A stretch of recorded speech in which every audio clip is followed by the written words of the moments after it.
కనీసం జీవాలుగా మేము ఉన్నాం. కేసీఆర్ గారు మమ్మల్ని తెలంగాణ జనాలలో కలిపిండు.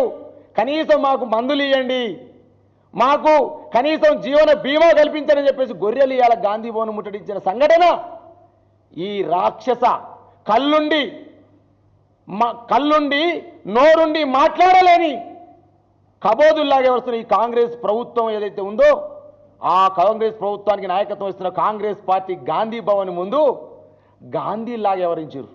గొర్రెలు గాంధీలాగా వ్యవహరించి అయ్యా మమ్మల్ని కాపాడమని చెప్పేసి వేడుకుంటే ఈ కళ్ళుండి మాట్లాడలేని, నోరుండి మాట్లాడలేని, కళ్ళుండి చూడలేని ఈ కబోదులని రేవంత్ రెడ్డి సర్కారు గొర్రెలను కూడా డీసీఎంలు అరెస్ట్ చేసింది. ఎక్కడి ప్రజాస్వామ్యం అండి?